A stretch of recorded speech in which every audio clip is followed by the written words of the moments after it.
भारत की मेजबानी में हुई 18th G20 समिट में कुछ उल्लेखनीय हुआ। 55 देशों के 130 करोड़ से अधिक लोगों का प्रतिनिधित्व करने वाला अफ्रीकन यूनियन G20 का स्थायी सदस्य बन गया। इस दिशा में भारत द्वारा किया गया प्रयास सफल रहा। अब पृथ्वी का दूसरा सबसे बड़ा कॉन्टिनेंट अफ्रीका अन्य शक्तिशाली देशों के साथ वैश्विक निर्णय लेने में शामिल होगा। अफ्रीका के शामिल होने से G20 की राजनीतिक और आर्थिक शक्ति में इजाफा होगा।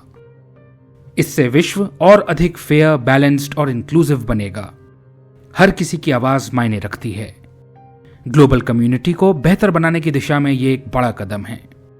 अफ्रीकन यूनियन क्या है? इसे आप 55 अफ्रीकी देशों के एक बड़े परिवार की तरह समझ सकते हैं, जो अफ्रीका को बेहतर बनाने के लिए प्रयासरत है।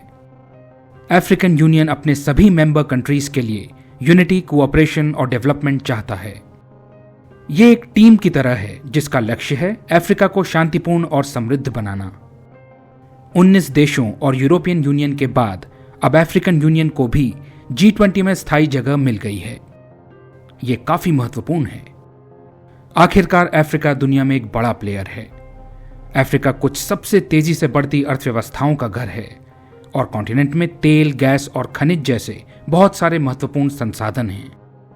इसलिए अब जब ये G20 के मंच पर बैठेगा तो इसे जलवायु परिवर्तन, व्यापार और निवेश जैसी चीजों के बारे में बात करने का मौका मिलेगा। दुनिया कैसे काम करती है, इसके महत्वपूर्ण फैसलों पर अब अफ्रीका की भी सहभागिता होगी। अब वैश्विक मुद्दों पर चर्चा में अफ्रीका भी अपनी आवाज रख पाएगा। ये दुनिया को सभी के लिए न्यायपूर्ण और अधिक संतुलित बनाने की दिशा में एक महत्वपूर्ण कदम है। अफ्रीका गरीबी, कुपोषण, बीमारियों, संघर्षों और जलवायु परिवर्तन जैसे अनेक आपस में जुड़ी चुनौतियों का सामना कर रहा है। यूक्रेन में युद्ध और उसके बाद लगे आर्थिक प्रतिबंधों के कारण स्थिति और जटिल हो गई है। रशिया और यूक्रेन अफ्रीका को गेहूं और फर्टिलाइजर्स के प्रमुख सप्लायर्स हैं। युद्ध के कारण सप्लाई चेन बुरी तरह बाधित हुई है। इसके परिणाम स्वरूप भोजन की कीमतें बढ़ रही हैं, जिससे अफ्रीकी लोगों के लिए अपनी जरूरत का भोजन प्राप्त करना और भी कठिन हो गया है। और यह स्थिति ऐसे समय में उत्पन्न हो रही है जब अफ्रीकी देश पहले से ही कोविड महामारी से उभरने के लिए संघर्ष कर रहे थे। इन चुनौतियों से निपटने के लिए ग्लोबल कोऑपरेशन और कोऑर्डिनेटेड एक्शन अनिवार्य है। दुनिया के लिए एक साथ आना और अफ्रीका को सहायता प्रदान करना जरूरी है। अफ्रीकन यूनियन का G20 में शामिल होना भारत की एक बड़ी जीत है। भारत ने अत्यधिक कठिन कार्य करके दिखाया है, जो है वैश्विक विश्वास की कमी को सफलतापूर्वक वैश्विक स्तर पर भरोसे में बदलना। भारत वर्तमान में G20 का अध्यक्ष है और इसने अफ्रीकन यूनियन को G20 में शामिल करने में महत्वपूर्ण भूमिका निभाई है। इस कदम से अफ्रीका के साथ भारत के रिश्ते और मजबूत होंगे।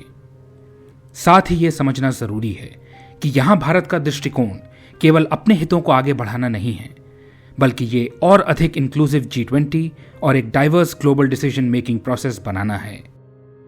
ये कदम ग्लोबल साउथ के लिए एक अग्रणी आवाज के रूप में भारत की भूमिका के अनुरूप है। अफ्रीका एक विशाल और डाइवर्स कॉन्टिनेंट है, फिर भी वैश्विक मंच पर इसकी आवाज को काफी कम प्रतिनिधित्व दिया जाता है।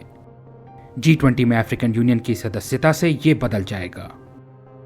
अब यह सुनिश्चित किया जाएगा कि वैश्विक निर्णय लेने में अफ्रीका के विचारों और हितों पर भी गौर किया जाए।